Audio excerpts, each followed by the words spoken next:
hello, everyone. I came seriously, like ridiculously unprepared, because I do not have my normal, like, tripod. So I think what I'm going to have to do is be a little bit unconventional and put one of these chairs on this table so that I can stand this phone up how it's supposed to stand. So that's what I'm going to do. That is exactly what I'm going to do. And it's no shame in my game because I'm making it work. Like, what? What do you mean? So, oh, look, you see how perfect that is? Now, let's pray for some grace from the Lord with the wind that this very shaky setup that I have right now does not. Let me show y'all this setup. This is the chair I put. This is the bag that I have my phone sitting on. And then this is the buffer here so that my phone doesn't end up just slipping into there. And it can actually stand up like in a way that you can see me normally like this instead of leaning back and having to see me like that. But that's just how God works. Like it's gonna look like it's crazy, but it's all working together. So anywho, speaking of which, let's just go ahead and get into Exodus. That's where we are. All right, we're getting into Exodus. So let's just recap. Um, let's recap that Joseph was the one that was in charge. He brought his brothers to, well, he didn't bring them to Egypt, but once they got there, he set them up real nice and put them in position. And he also died. He knows that he's supposed to go lay in the place that his family is. However, he is telling them that God will surely come to your aid and take you up out of this land to the land he promised on oath to Abraham. And God will surely come to your aid, and then you must carry my bones from this place. So his bones right now at this point in story are in Egypt. And let's see.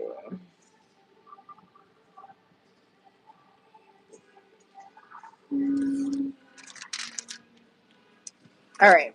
So now we are starting Exodus. So I don't know how far we're gonna get. We're just gonna continue reading it like we normally do until there's like a break in the story. Because like I keep saying, I want to hurry up and get through this. Like by no means do I think this should be like read the Bible in a year. Like I'm pretty sure we can get through this in some months. You know what I'm saying? So, all right, the Israelites oppressed. These are the names of the sons of Israel who went to Egypt with Jacob, each with his family. Reuben, Simon, Levi, and Judah, Issachar, Zebulun, and Benjamin, Dan and Naphtali, Gad and Asher. The descendants of Jacob numbered 70 in all. Joseph was already in Egypt. Now, now Joseph and all his brothers and all that generation died, but the Israelites were exceedingly fruitful. They multiplied greatly, increased in numbers, and became so numerous that the land was filled with them. Then a new king, to whom Joseph meant nothing, came to power in Egypt. Look, he said to his people, the Israelites have become too numerous for us. Come, we must deal shrewdly with them, or they will become even more numerous. And if war breaks out, we'll join our enemies, fight against us, and leave the country. So they put slave masters over them to oppress them with forced labor, and they built Pithom and Ramses as store cities for Pharaoh. But the more they were oppressed, the more they multiplied and spread. So the Egyptians came to dread the Israelites and worked them ruthlessly. They made their lives bitter with harsh labor in brick and mortar and with all kinds of work in the fields. In their harsh labor, the Egyptians worked them ruthlessly. The king of Egypt said to the Hebrew midwives, whose names were Sifra and Pua, when you are helping the Hebrew women during childbirth on the delivery stool, if you see that the baby is a boy, kill him. But if it is a girl, let her live. The midwives, however, feared God and did not do what the king of Egypt had told them to do. Duh. They let the boys live. Then the king of Egypt summoned the midwives and asked them, "Why have you done this? Why have you let the boys live?" The midwives answered Pharaoh, "Hebrew women are not like Egyptian women. They are vigorous and give birth before the midwife arrives." So God was kind to the midwives, and the people increased and became even more numerous. And because the midwives feared God, he gave them families of their own. Then Pharaoh gave this order to all his people: "Every Hebrew boy that is born you must throw into the Nile, but let every girl live." Okay, chapter 2. So here we see that they're in Israel. Israel is inside of Egypt. And at first, things were good, but fruitful multiplication, as the Lord did command. They just became bigger and bigger and bigger, and now they're like, slowly taking over the land that they're in. So the Pharaoh is like, okay, we have to, like, he's scheming and plotting to get rid of the abundance of population. So, yeah, that's not happening because only God's will happens, and these are God's chosen people. So, of course, they're going to be fruitful and multiply. Of course. All right. So, here we have the birth of Moses. Okay. Now, a man of the tribe of Levi married a Levite woman, and she became pregnant and gave birth to a son. When she saw that he was a fine child, she hid him for 3 months. But when she could hide him no longer, she got a papyrus basket for him and coated it with tar and pitch. Then she placed the child in it and put it among the reeds along the bank of the Nile. His sister stood at a distance to see what would happen to him. Then Pharaoh's daughter went down to the Nile to bathe, and her attendants were walking along the riverbank. She saw the basket among the reeds and sent her female slave to get it. She opened it and saw the baby. He was crying, and she felt sorry for him. This is one of the Hebrew babies. This is one of the Hebrew babies, she said. Then his sister asked Pharaoh's daughter, "Shall I go and get one of the Hebrew women to nurse the baby for you?" "Yes, go," she answered. So the girl went and got the baby's mother. Pharaoh's daughter said to her, "Take this baby and nurse him for me, and I will pay you." So the woman took the baby and nursed him. When the child grew older, she took him to Pharaoh's daughter, and he became her son. She named him Moses, saying, "I drew him out of the water." Shout out to her. What a hustler. It's like, no, I'm just playing. She about to get paid for nursing her own baby. Like, come on. Come on. That's why I had to say, what a hustler. But um, every time I've read like this portion of the story, or every time I've seen like in a movie, or like you know how they have the illustrations on like the Bible stories for kids, it always shows like her sneaking and following in the reeds, like as if it was some sort of hidden thing. But I don't really think that that was the case. Like, based on the research that I've done on the Nile River, and based on the way that this is worded, where like the girl is just right there, like she sees everything that's happening. She's like, "Oh, do you suggest I go find, like, I can find somebody?" You know what I mean? I don't think like she was just sneaking, because if she was sneaking around and then she just popped up out of nowhere and was like, "Oh, I can go find somebody for you," like clearly they would know, like, what's going on here. Like, So I think that really, like, in my brain, when I see the story happening and it's like illustrated in my head, what I see is people on the river, like perhaps she would the princess was already on the river, in her area, doing what it is that she was doing in the river. And other people are along the river as well. So she probably went to a part of the river where there weren't a lot of people, put the baby in there, and just like followed along. And when she got to, like, she's following along as normal, but it looks normal because she's just walking on the river, and somebody probably didn't notice the basket. You know what I'm saying? Because there were lots of things in the river because people utilized the river. Um, and then when it got down there and the Pharaoh S princess seen it, that's why she was already there to be like, oh, I can overhear your conversation. Maybe I can help. You see what I'm saying? So something like that. I don't know. That's how I see it in my head. But of course I could be wrong, obviously. But anywho.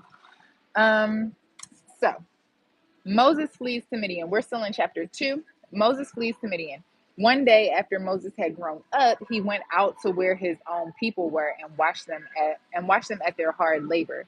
He saw an Egyptian beating a Hebrew, one of his own people. So let's just start right there because I've also had conversations with people asking me if he's adopted. Okay, how does he know that he's a Hebrew? Well, let's look back. As soon as she picked that baby up out the basket, and I'm sure he was in the nude, she knew that he was one of the Hebrew babies. So let's go back a little bit further. The mother was a Levite, the father was a Levite. Okay, they were from the tribe of Levi, which means that, I'm sorry. Yeah, so I'm sorry, I had to read something, a note that was there. I was like in the footnotes. But anyway, let me just start over what I was saying. Let's go back to the mom and the husband. So they are Levites, and that's like a whole nother story for a whole different day. They're of the tribe of Levi, which is the priestly line. But that's like beyond all of that.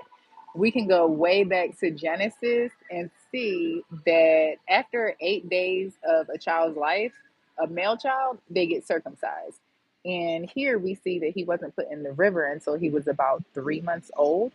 So we know for a fact that, of course, he knew he was not like everybody else. And the Pharaoh's daughter knew that he was not an Egyptian because Egyptians did not circumcise themselves. That was a very Hebrew custom, um, which showed the covenant that Abraham made with the Lord.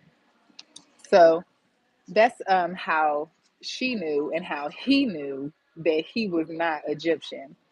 Um, and I feel like there's a sermon in there, but for the sake of time, I'm gonna move on. But I feel like I'm gonna come back to that one day. I'm sure I will.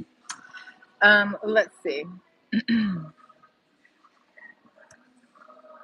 The next day he went out and saw two Hebrews fighting. He asked the one in the wrong, why are you hitting your fellow Hebrew? The man said, who made you ruler and judge over us? Are you thinking of killing me as you killed the Egyptian? Man. Then Moses was afraid and thought, what I did must have become known. When Pharaoh heard of this, he tried to kill Moses, but Moses fled from Pharaoh and went to live in Midian, where he sat down by a well. So, um, I don't think, based on this right here, I'm not really sure if this was a situation where the other Hebrews knew that he was a Hebrew. Do you get what I'm saying? Or they probably did because I'm sure that they looked different, like as far as the physical features are concerned. But based on this conversation, it's kind of giving like, okay, it's either they see him as like a, like, you know, those celebrity kids where like they have really good hearts, but because they're a celebrity, everybody's like, bruh, what are you talking about? You know what I'm saying? Like, please, like, like that. Like, what do you know about this? It's either that or like they don't know that he's Hebrew. You know what I mean? So, anywho, the man said, who made you ruler and judge over us? Are you thinking of killing me as you killed the Egyptians? Then Moses was afraid and thought, what I did must have become known. When Pharaoh heard of this, he tried to kill Moses, but Moses fled from Pharaoh and went to live in Midian, where he sat down by a well. Now, a priest of Midian had 7 daughters, and they came to draw water and fill the troughs to water their flocks. Some shepherds came along and drove them away, but Moses got up and came to their rescue and watered their flock. When the girls returned to Reuel, their father asked them, Why have you why have you returned so early today? They answered, an Egyptian rescued us from the shepherds. He even drew water for us and watered the flock. And where is he? Reuel asked his daughters. Why why did you leave him? Invite him to have something to eat. Moses agreed to stay with the man who gave his daughter Zipporah to Moses in marriage. Zipporah gave birth to a son, and Moses named him Gershom, saying, I have become a foreigner in a foreign land. During that long period, the king of Egypt died. The Israelites groaned in their slavery and cried out, and their cry for help I'm sorry. It's just I need glasses, really. During that long period, the king of Egypt died. The Israelites groaned in their slavery and cried out, and their cry for help because of their slavery went up to God. God heard their groaning, and he remembered his covenant with Abraham, with Isaac, and with Jacob. So God looked on the Israelites and was concerned about them. All right, so we are going to, I need to highlight this where it says, the girls returned to Reuel, their father, and Zipporah is his wife, and it says that Reuel is their father. So who is Jethro? Like, oh gosh. Let's see. Let me see something here. Plague of locusts. Like, we need to be back in somewhere else. Okay. Blah blah blah. The ark, the lampstand, the tabernacle, priestly garments, setting up. Hold on, I'm in the wrong spot. Let's see. Anointing oil, the ark, the table, blah, blah, blah, Mount Sinai, yada, yada. 10 Commandments. Okay, this is where I'm at. Now, Jethro, priest of Midian and father-in-law of Moses. Did Moses have more than...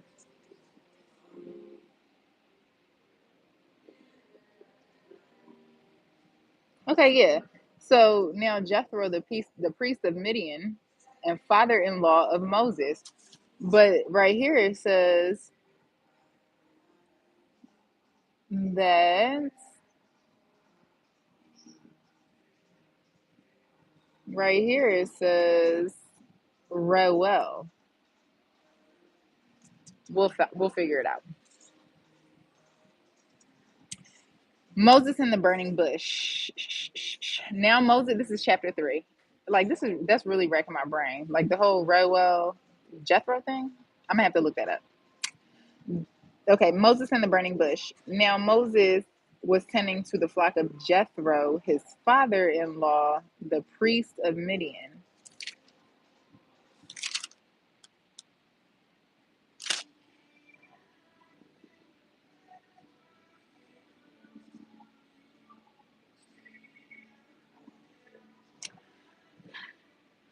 I'm gonna have to look that up because it says right here his name is Reuel, and it says that his daughter is Zipporah.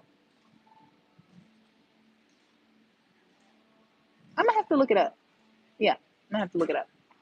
Anywho, I'm going to allow my brain to be free of the turmoil that is being caused by these two different names. And I'm going to just continue on with chapter 3. Okay. Now Moses was tending to the flock of Jethro, his father-in-law, the priest of Midian, and he led the flock to the far side of the wilderness and came to Horeb, the mountain of God. There, the angel of the Lord appeared to him in flames of fire from within a bush. Moses saw that though the bush was on fire, it did not burn up. So Moses thought, though the bush was on fire, it did not burn up. Child, apply that to your life, honey. The bush is on fire. It's on fire. Everything around is not going your way. You understand? You feel like you're stressed with a K. You're stressed out, but you ain't gonna burn up though. Okay? You will not be consumed. That's a word.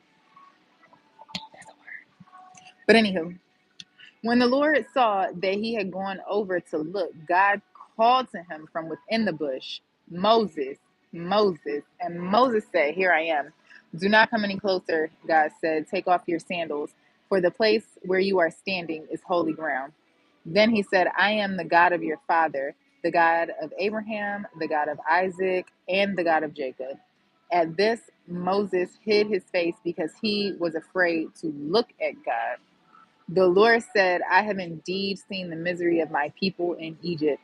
I have heard them crying out because of their slave drivers, and I am concerned about their suffering. So I have come down to rescue them from the hand of the Egyptians and to bring them up out of that land into a good and spacious land, a land flowing with milk and honey. The home, it's a lot of noise, the home of the Canaanites, Hittites, Amorites, Perizzites, Hivites, and Jebusites, all the sites. And now the cry of the Israelites has reached me, and I have seen the way the Egyptians are oppressing them. So now go. I am sending you to Pharaoh to bring my people, the Israelites, out of Egypt. But Moses said to God, Who am I that I should go to Pharaoh and bring the Israelites out of Egypt? And God said, I will be with you, and this will be the sign to you that it is I who have sent you. When you have brought the people out of Egypt, you will worship God on this mountain. Moses said to God, Suppose I go to the Israelites and say to them, The God of your fathers